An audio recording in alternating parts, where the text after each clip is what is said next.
in the kingdom of fools. Question and answers. Question 1. What are the two strange things the Guru and his disciple find in the kingdom of fools? Answer. The two strange things that the Guru and his disciple observe in the kingdom of fools are: every sleeps during the day and carry out their work at night. The cost to purchase anything from the market was the same, 1 dadu, 1 rupee. Whether it was a measure of rice or a bunch of banana, it cost the same. Question 2. Why does the disciples decide to stay in the kingdom of fools? Is it a good idea? Answer.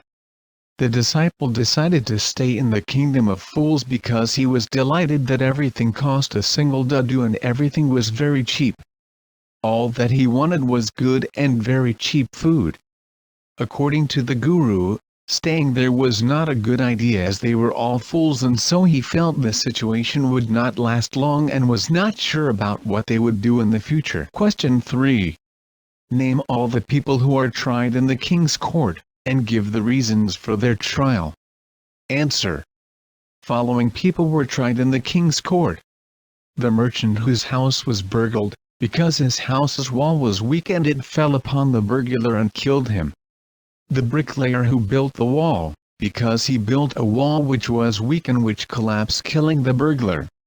The dancing girl, because she distracted the bricklayer with her jingling anklets by walking up and down the road where bricklayer was laying the wall. The goldsmith, because he didn't complete the dancing girl's order on time and so she had to go to the goldsmith a dozen times. The merchant whose house was burgled, second time, because his father persuaded the goldsmith to finish his order first, thereby delaying the dancing girl's order. Since the merchant's father died, the merchant had to be executed in his father's place. The disciple, because the merchant was too thin to be executed by the newly made stake and a fat man was required to fit the stake. The disciple was very fat, hence he was caught. Question 4. Who is the real culprit according to the king? Why does he escape punishment? Answer. The real culprit according to the king is the merchant, because although his old father was the real murderer, he was dead and someone had to be punishment in his place. He escapes the punishment because he is too thin to be properly executed on the stake. Question 5. What are the Guru's words of wisdom? When does the disciple remember them? Answer. The Guru's words of wisdom were that it was the city of fools.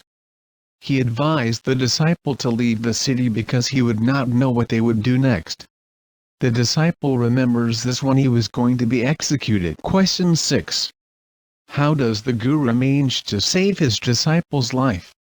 Answer. The Guru tries to confuse the king by expressing his desire to be killed first. Then, to further confuse the king, he tells the story of becoming the king in the next incarnation. Apparently it may sound like a case of pure lie to save your dear one's life. But if we go deeper, consciously or unconsciously, the sage is trying to save everybody's life in the kingdom. Ultimately he is able to pull everybody out of the misery of living in the kingdom of fools. If you like the video, don't forget to press the like button and subscribe the channel for more videos. Thank you.